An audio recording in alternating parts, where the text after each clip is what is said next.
Hey everybody, good morning, or well, afternoon or evening or whatever time you're watching this. It's morning for me. It's Thursday, the week of Easter coming up. This is the day we say was the night of the Last Supper, was the moment in the Garden of Gethsemane when Jesus is praying, and when Judas betrayed him. We put all that on this day because tomorrow would be Good Friday, and we know what's coming tomorrow. So I want to talk briefly about the Passover. The Passover is remembrance of what happened in the Old Testament in Egypt before the Exodus. Pharaoh had faced many plagues here in Egypt, and he just wasn't giving. He had hardened his heart every time. Said, "I'm not giving him, not giving him, not giving in." And then he was warned that if he did not, that this night the firstborn of every house would die. And he said, not buying it. After all he had seen, after all the evidence he had already seen, he still didn't want to buy it. That's one thing that I face, it seems like daily here, watching these things as I'm studying and preparing for this mission. I see people say, I just don't believe in Jesus, I don't believe in his evidence. And somebody says, well, there's this, and there's this, and there's this, and there's this, there's that, there's this. And they go, well, I still don't just believe. Well, I understand, but why? Because there's not enough evidence. What did I just say? I just gave you a mountain of evidence. It's almost as though I say, hey, what color is the sky? And I say it's blue. Or you ask what color is the sky? I say it's blue. And you say, no, I think it's green. That's why I'm wearing green. Not really. Just happened that way. And I say, oh, well, here, this is a blue thing, right? And you go, yeah. And I go, take you out. Let's go outside. Hold up the sky. See? Blue. And you go, yeah, I see that. So do you believe the sky's blue? No. Why? Because there's just not enough evidence. At some point, you got to say, I'm deciding this. It doesn't matter the evidence. I have been doing videos for some time now, giving loads of evidence, logical reasons, archaeological reasons. Hey, I got the word out. Archaeological reasons, documentary evidence, over and over and over of evidence of this happening, enough to make you say, I got to look into this. Instead of just going, oh, there's no evidence. There's tons. You can't deny that there's tons of evidence. You cannot. Even if you say, well, this piece I don't agree with, this piece I don't agree with, you can't take away the whole mountain by pulling a couple of rocks away. There's a mountain of evidence here. But anyway, so Pharaoh had seen all that evidence. The Hebrew children were told, make sacrifice, take the blood of the sacrifice and put it on the door frame.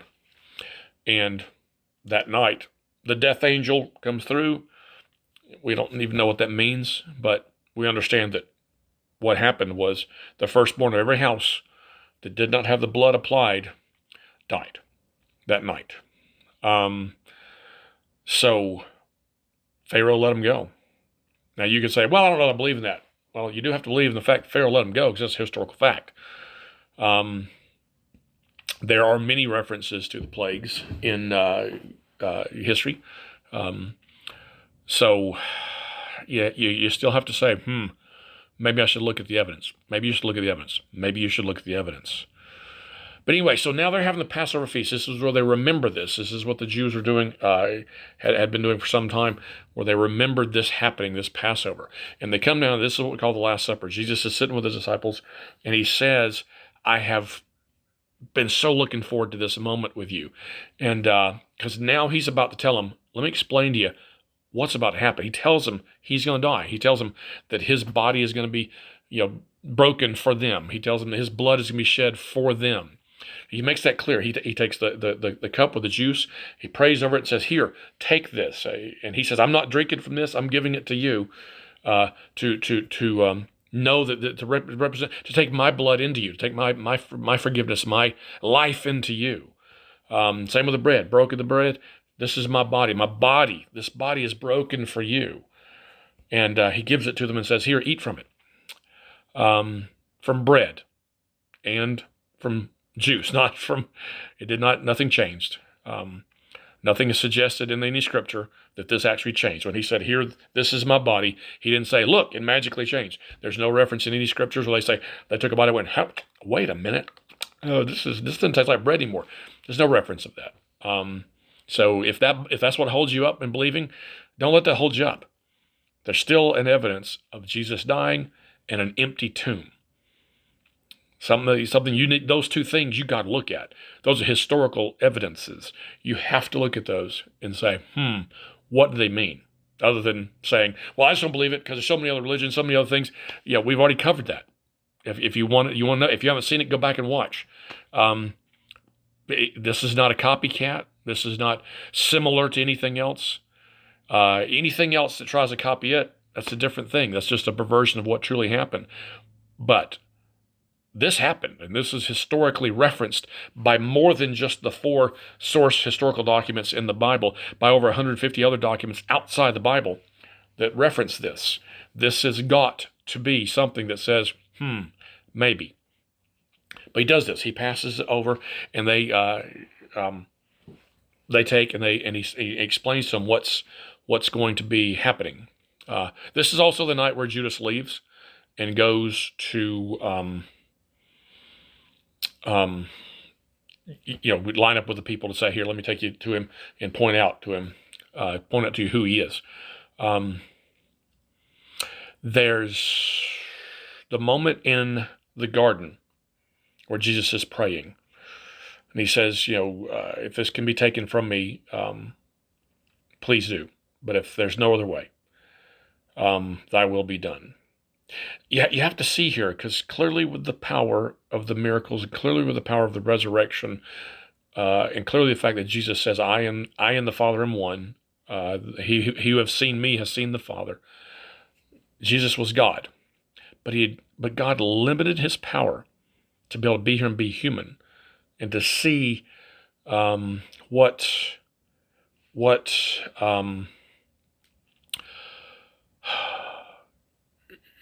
to see what it was like, and to live that sinless life, and to know us and understand us more. And so at this moment, he's still in his limited power status, and giving authority to God the Father to say, if this is what you want to do, this is what we'll do. Whenever I'm having communion at church, and I've got the juice in my hand, I've got the bread in my hand, or the cracker, or the thing, the wafer, anything in my hand, I really can't help but stop and thinking about all the things that were done to him for me. That the fact that he was beaten, they made thorns into a crown and placed on his head. They beat his back so badly that he could barely stand, made him carry this wooden beam for a cross, laughed at him, spit on him, slapped him, all of this, and then still laid him on this cross, nailed his hands, nailed his feet, and let him hang there, undressed. Artists put the cloth to make it, decent, but nothing the Bible suggests. They stripped him, and he was hanging there this way, in shame and painful agony, because of what I've done. I talked about this before, that he took on my guilt, and if you haven't seen the one I'm talking about, it's the video here on Wicked Man Ministries, where I talk about, it's entitled A Guilty Wicked Man, I think is the title of it. It talks about a story in my life where I have extreme guilt, and then I amplify that by every guilty moment in my life, and then I amplify that by every guilty moment of every person in every life, from this point, from that point up to here, and forward. Jesus had all that guilt on him. And if you've ever felt guilty, imagine all the guilt weighing down on him. So not just the painful physical stuff, but he also took on that painful sorrow and regret and depression of guilt that's tough. And I have a hard time every time we're doing taking communion to not look at this and say, they beat him, and they stab him in his side, and his blood poured out. It's just, I wish that I were a decent enough person and not a wicked man. And I wish that I were decent enough to every single action in my life to stop and filter it through that mindset to say, he died for this. I wish that I could. I don't. But when we start looking at this, one issue that I have is this. Why did this one guy have this global effect for this long as well? It's been said, well, because the church had power. Well, no, the church didn't have power for hundreds of years after the crucifixion. Hundreds. In the first and second century, and all the way up to 300 A.D. Nero, Diocletian alone were killing Christians. It wasn't until Constantine in 313 A.D., I believe, where he did the Edict of Milan, where he said, we're not doing this anymore, no more killing Christians. So there was no power for this, and for it to last still. It survived 300 years before Constantine came along. And even then, Constantine was going against Roman tradition, Roman religion, to step forward in a country that kills leaders when they disagree with them, namely Julius Caesar, and steps up and says, hey, we've been worshiping the wrong guy. We've been worshiping the wrong people, the wrong gods, and it's now time to look at the right one. There was no power here at all. So to say that that's why Jesus went this big, if you want to talk about the Roman Empire, then fine, let's talk about the Persian Empire. Why didn't their religion go bigger? What about the Chinese dynasties? What about their power? That their religion is not as global and worldwide. What about the Egyptian empire?